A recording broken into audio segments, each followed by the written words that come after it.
Welcome to All Things Financial with Jack Driscoll. Each week, Jack takes on all things you thought were hard to understand about your finances and makes it fun, easy, but most of all interesting. From insurance to the best way to save your money and squeeze the most out of the dollars you put aside for your rainy day. And now, you have a friend in the money business. Here's your host, Jack Driscoll.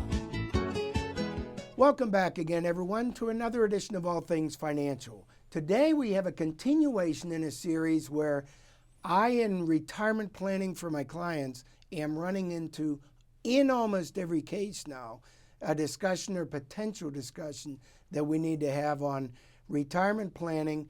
How long does our money have to last? Will we run out of money? And that has thrown us right into the face of nursing homes robbing people of all their money that they thought they were well situated in retirement for.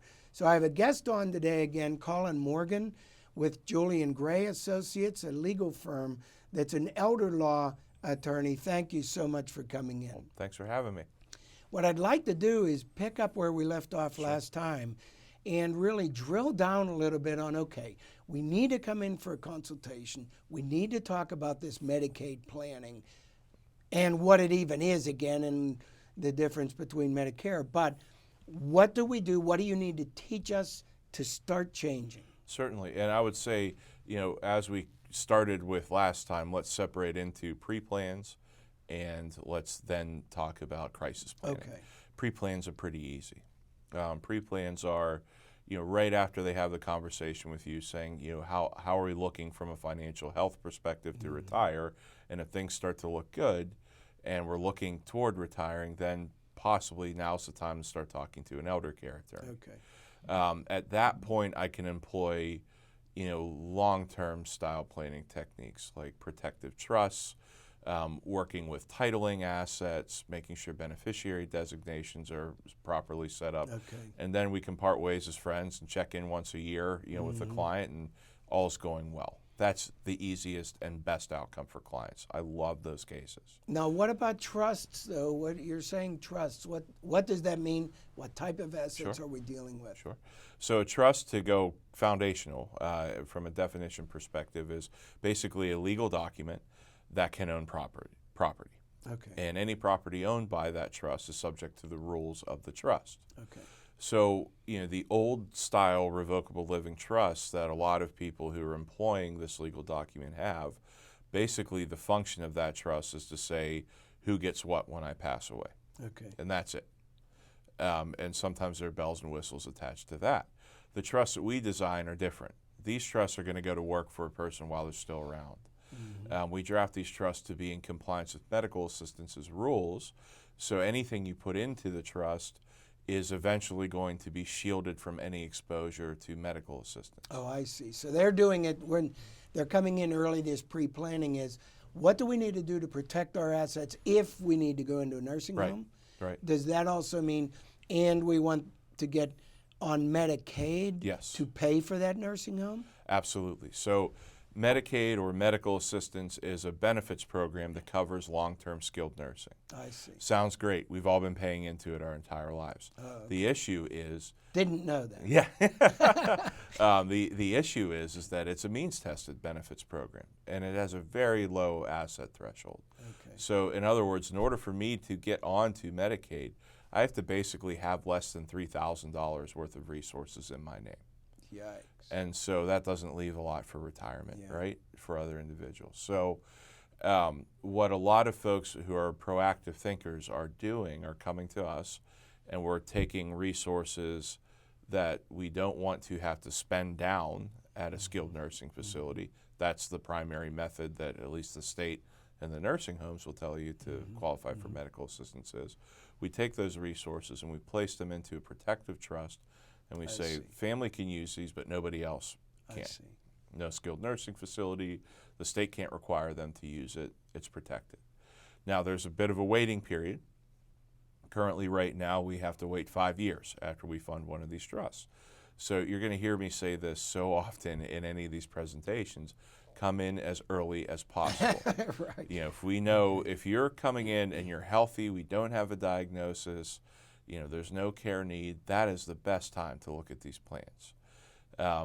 You know, and there are considerations. There's, you know, autonomy, and you know, there's somewhat, these trusts are a little bit restrictive in nature.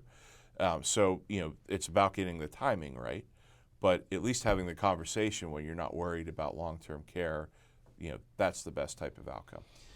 Are there concerns with families saying, okay, if we go into a nursing home, we are glad we had done those trusts, but if we never had gone into a nursing home, are we regretful we had done those trusts?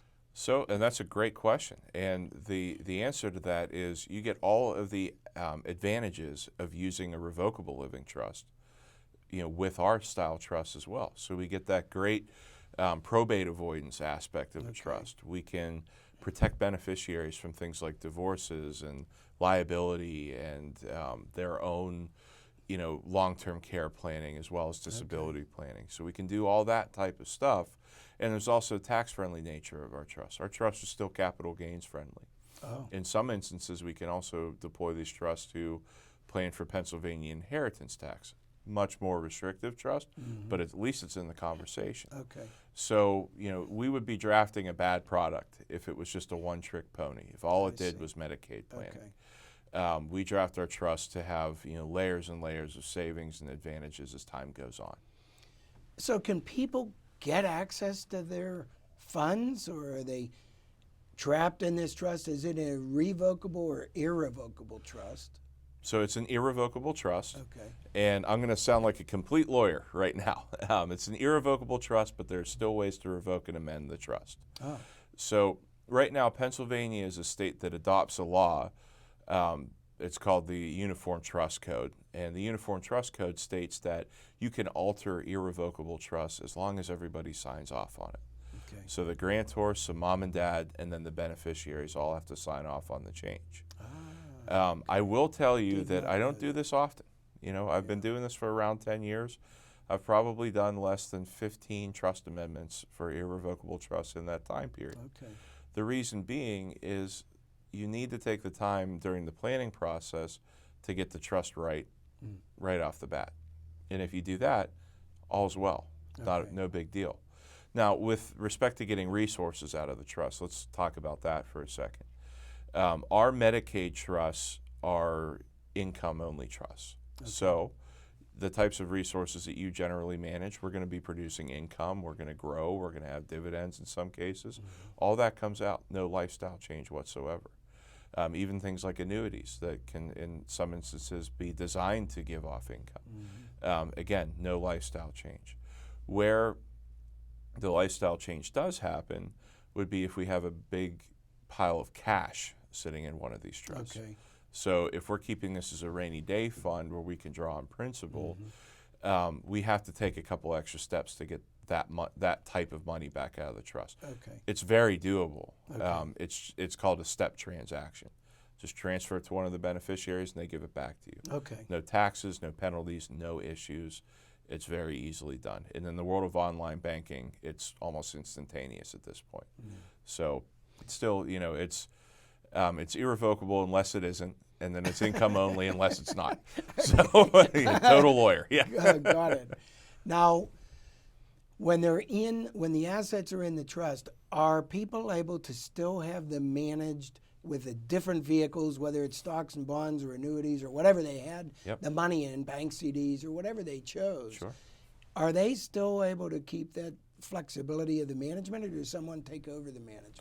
No, most of my trust clients are their own trustees. So that means that they get to pick any type of financial plan, any type of vehicle that they want, any type of financial instrument. So one of the things I tell my clients so very often is that you keep your financial planner. That doesn't change. You keep your bank. That doesn't change either. I've even protected business interests and business assets in these types of trusts. So really, it's a very versatile planning tool. You can put any type of resource into it and maintain any type of investment structure. Okay, so the flexibility is still there. The control over the assets is still there.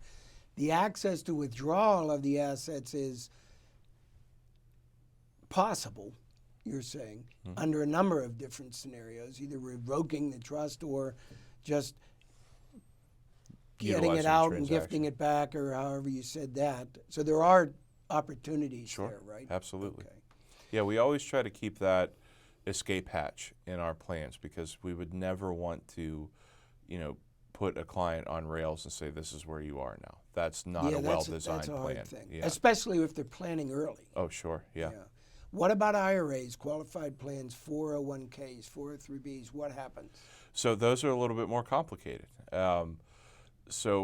With respect to IRAs, and I'll use that as kind of an umbrella term, Okay. qualified resources cannot be placed directly into a trust. The IRS kind of draws the line there. They say you can't do that. So in some instances, it makes sense for us to just liquidate the IRA and put it into the trust. Okay. Very limited, though. We don't do that very often. That'll happen if the IRA is very small or if there are a lot of nice, tax deductions to balance against that. Okay. But in most cases, most of my clients who are retirement age now, most of their wealth is accumulated into qualified, programs. Yes. So my general answer to that is if it's a married couple that we're working with, there are some inherent protections. In other words, say I'm married and I go into a skilled nursing facility. My spouse's IRA is not countable for my medical assistance. In other words, they don't even look at it. I see. Mine would be, though. There's a very easy solution. I can simply annuitize my IRA to my spouse, and that's going to pay her equal monthly payments, Okay. and then we're fine. Okay? That is a complicated process that I teach Yeah. about an hour course on. Yeah. So I'm really distilling it down for a nice, bite-sized thing here. But so there's some inherent protections. Okay. But to look at that long, let's look the whole way down the road style plan, we can also hedge for that type of resource with life insurance. So if I have a $500,000 IRA, I can purchase a $500,000 life insurance policy, put it away in the trust, and then my best case scenario is I've doubled the size of my estate. I see. My worst case scenario is I've had to spend my IRA, but I still have that life insurance for my heirs, afterward. Ah, I see. Okay, that's big. And then the life insurance would go into the trust also, so Yes. that as an asset would not be exposed. Exactly. Okay, when you get into this and they're looking at these trusts, you've got real estate. Do they pay what is that, the transfer tax, the 2% fee? Yeah. How's that work? So as long as the beneficiaries of your trust are lineal descendants, so kids, grandkids, great-grandkids, etc., even adopted kids, even stepchildren, you can transfer real estate into the trust and not worry about your 2% real estate transfer fee. Okay. If there is any beneficiary who is not a lineal descendant or any possible beneficiary who's not a lineal descendant, you can get hit with that tax. And Revenue's gotten very aggressive in trying to assess that tax. Okay. They'll even go after churches and charities. Really? Yeah, so they're the only taxable entity that still taxes charities. Okay. So that's a bit of a call your congressman type situation as Yeah. well. The elder law community is also lobbying on our end because we think that this is unfair. So that's a long answer to a short question. You generally, in most cases, do not have to worry about a transfer tax. Now, if you are a blended family or married with no children, there are some real considerations there, and you have to make sure that you're working with people who understand how to navigate these tax systems. That's important what you said, especially blended family. That's Sure. second marriage, something like that, Yeah. kids from the first, and Yeah. all that could mean they're not lineal. Very likelihood of a potential of somebody else getting drawn into this, and they're not a lineal. And while they're exempt transferees, you have to make sure that that's communicated properly, because a lot of times the easiest way for Revenue to spot a non-exempt transferee is look at the last name. Is the last name different? Okay. So you have to make sure that everything is defined properly, so you're not getting into a fight with Revenue, things like that. So Okay, so let's say we get to this situation, we do all this trust planning, we move all the assets accordingly, we have the IRA, but we can annuitize that later if the need arises that we're going into a nursing home. Is that what you're saying? Yeah. So at a lot of times, when my clients have larger IRAs, I say we can sit and wait here. Okay. I would suggest that we start to look at something like life insurance if there isn't a very apparent underwriting issue. Okay. Just to hedge against it, because if we can double the estate, that's great. Yeah. A lot of times my clients are not interested in pulling, their required minimum distributions out. They just have to. So if you have a client who's saying, I wish they didn't even have to take the thing, so you go, well, great, go fund a life insurance policy with it, and you'll get it back. Plus, you know this, you can leverage a lot of dollars that way. So it's a replacement asset. They could buy a replacement asset with distributions from the current asset. Absolutely. Okay. Absolutely. So let's say they do all this planning and they're in these trusts. Need someday then one of the parents need to go into a nursing home. They go into a nursing home. They use up their other money that was not protected, I'm assuming, if they needed it, right? Mm-hmm. And then after they're out of money, they then apply to Medicaid to continue paying after they're out of money, supposedly, right? That's, yes. And then they find out you're not in a Medicaid eligible facility. Yeah, I've seen that. That's things like assisted living facilities, personal care homes, big problem. So, also earlier when I said we address things from a clinical and financial perspective. So the clinical runs everything. The care need runs our style of planning. So there are times when I'm meeting with families and I go, okay, we need to start to look at transitioning to skilled because we're going to run out of money. Now, there are facilities out there that have a benevolent care fund, which means if you've paid into the system for exactly. It's an endowment, almost like a university. Okay. They'll take over the payments. I see. Now, that's not the most ideal situation because generally you've kind of run out of money at that point. And I don't think, running out of money in a proper manner is the best style of planning. Okay. So even trust planning can help with the benevolent care funds as well. So we're saying, all right, we'll pay, but this money's in trust, this money's not countable. Okay. So they're there, and then let's say, what if they're a vet? Because I've heard there are some additional benefits for veterans or spouses, I think, of veterans, right? Yeah, there's a benefits program called the VA Aid and Attendance Benefits Program. This is essentially an enhanced pension benefits program for wartime veterans who are experiencing, wartime veterans or their spouses who are experiencing heavy medical costs. Really wonderful program. It pays, a flat rate per month. It's tax-free. It's anywhere between $1,100 to $2,200 per month, depending on who's applying. Now, there's a lot of planning that's involved in this. I teach a 3-hour course just on this benefits program at CCAC. So know that it is also strictly means tested. And there were confusing rules before 2018 that required people to use professionals as much as possible. And then the VA scrapped all those rules and put all new rules into effect in 2018. Really? So, yeah. So it's an extremely complicated process. And a lot of people don't even realize that they're potentially eligible for this benefits program. So the spouse, during the lifetime of the veteran is eligible. And a lot of times that's where the analysis ends for a layperson. What a lot of people don't realize is that a surviving spouse of a veteran also has a right to a benefit from the VA. Do they have to be in a nursing home? Not necessarily. They just need to be paying, some money for care. So Veterans Affairs benefits will cover assisted living, or it will pay toward assisted living. Assisted living where Medicaid typically will not. Right. Now the difference, just to draw the distinction, Medicaid covers everything, right, for skilled nursing. Veterans Affairs, they pay you a check. So even if, if they're paying you $1,700 per month and it's still not covering, you still have to figure things out. But it's not. It's certainly a large help. Will they pay if care is given at home? Yeah. absolutely. And even family caregivers, you just need to have it in writing. It just Really? yeah, we a large part of our planning is based on family caregiver agreements. So you have a live-in family caretaker. We can pay that person X amount of dollars per month, depending on what we need for benefits, and essentially the VA will cover the bill.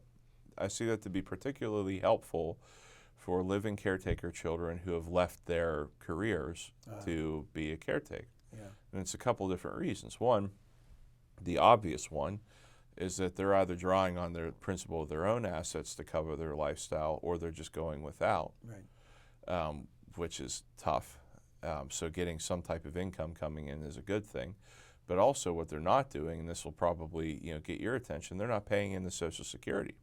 They're not paying any taxes. That's true. So they're shooting themselves in the foot, for their own retirement. Yeah. And so keeping income coming in, they're going to keep paying, they're going to keep racking up quarters and working toward their own retirement. And it's a very good plan for live-in caretaker children. Okay, that's interesting, because I do think you're right. Most people are not aware of those plans. Yeah, absolutely. For being a vet like that. It's a very big help. Yeah. So this Medicaid planning then is totally designed for what if we need to go to a nursing home and we want to protect all our assets, we want to get them to the children. Yeah. And that's where it seems more flexible than I thought it might be, actually. It is, and if you get in early, it's extremely flexible. But even in a crisis plan, there's still plenty of planning techniques out there. Purchasing things that are exempt that still have some type of value. Strategic gifting to family members who may be disabled. Trust to other individuals who may be disabled. There are a dozen different planning techniques for a crisis style plan where we're already in the nursing home and we're already paying $11,000 per month. There is even a large body of solutions at that point too. So you're basing these plans, and it's cat and mouse game as I understand it with Medicaid, because the rules can change. Certainly. And not only the look back period, but the rules can change. Oh, sure. What happens if we've made these moves into these trusts? They're irrevocable trusts. The rules then change, not only for look back period, but maybe something out of left field that we didn't anticipate. Yeah. We might have the ability to undo the trust, you're saying, and redo another one, or what do you do? Well, it's a few. Because it has happened already. Oh yeah, and it's a few different things. If you have a big substantive change with Medicaid law, generally, and I say generally because I don't want to make any guarantees when it comes to legislation. But you're normally grandfathered in. So in other words, if I set up this plan, my trust is still going to be compliant. It should be. In most cases, it would be unconstitutional for the government to do that. But also, who's going to sue the government? Right. So you need to look at it realistically. However, if something changes and we need to alter the trust, a properly drafted Medicaid trust will also have a provision that says, hey, if for some reason this trust becomes incompatible with medical assistance, we can just change it on the fly. So you don't even have to jump through those hoops of getting everybody to sign off on it. The grantors can say, hey, this happened, we need to change it, and the attorney can change it. We're back to compliance. That's good then, okay. Yeah. 'Cause that was one of my concerns. Oh, sure, yeah. Trust planning, it's one thing to have a well-drafted trust that's going to access these benefits programs. It's another thing to make sure that this trust is going to actually work for the long term. Yeah. And that's what I think separates the actual elder care attorneys from kind of the moonlighters, because a lot of there are a lot of great clients in our region right now. Elder law is a very popular and a growing field. So you're seeing a lot of people going, sure, I'm an elder law attorney. And so you want to make sure that you have the proper professional on board. Because when someone retires, people are retiring earlier. Sure. And at age 62, sometimes 55, sometimes 59 or 60, sometimes at 62, which is very early, because you're looking at a life expectancy of possibly 30 to 35 years in retirement. And if we're making plans at the time of retirement that are irrevocable, we know we're going to have changes down the road. Oh, sure, yeah. And we don't know what they are. So it's somewhat built-in flexibility, you're saying, on you're starting a program based on today's laws that are in place and system, but for tomorrow's potential needs. But they can be adjusted as circumstances change. Absolutely. And as laws in the external environment changes too. Yeah, and the important thing, it really comes from the client at this point. They need to stay in touch. Give us a call if something's changing, or if you want to review something. There's, at least the way we set it up, if you call me, if you're one of my clients and I've set up this plan, and you call and want a quick 1-hour meeting to go over everything, we'll have a cup of coffee, we'll go over the plan, and it's not going to cost you anything. Okay. Because I want to make sure that we're on top of any planning opportunities that are out there. Okay. Because oftentimes, especially with my younger clients who are coming in, we've set up trusts and put some resources in, but not everything in yet. Okay. And maybe we have the early stages of some type of disease or ailment that will lead to long-term care. And maybe after that meeting, I say, well, let's put a little more in. Let's start another 5-year look-back period. Yeah. So never be hesitant to call your professionals to ask for that meeting, ask for clarification. And we put out a monthly newsletter that has all the highlights with elder law. So if something big changes, we're going to make sure that our clients know.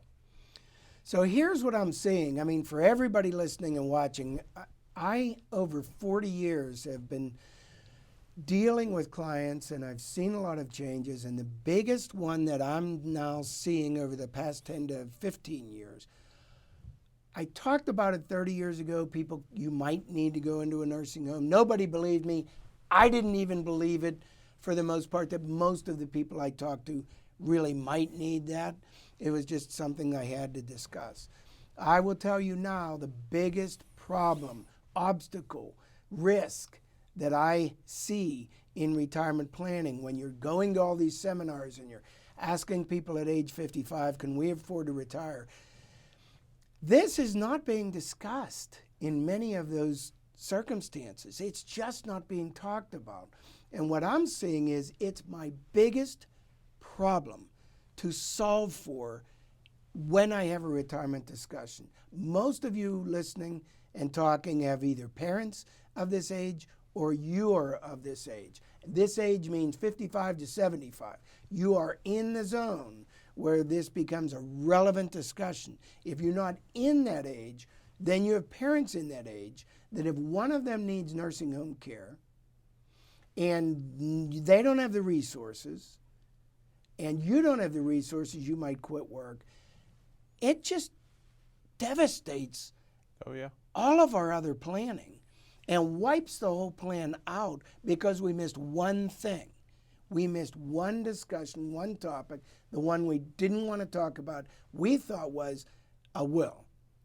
Sure. Now we have a bigger problem, potential problem, we definitely don't want to talk about if we need to go into a nursing home. I know it because I run into it all the time.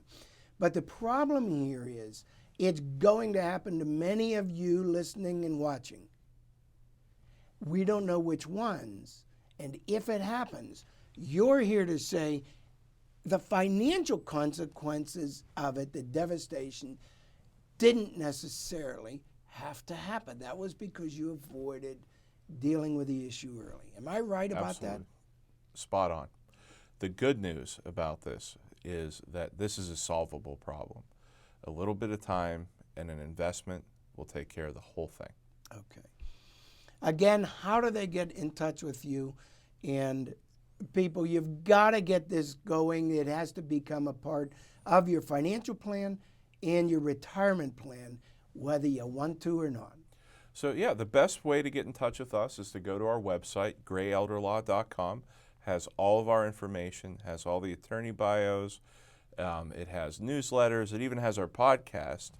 We're really multimedia now at this point. But you can call us via the website. You can even email us to get a consultation.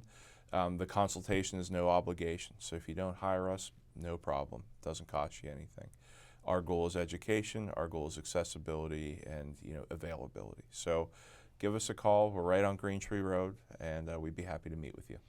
Thank you very much, Colin. Colin Morgan from Julian Gray Associates. I'm Jack Driscoll, signing off of another edition of All Things Financial. Thanks for tuning in.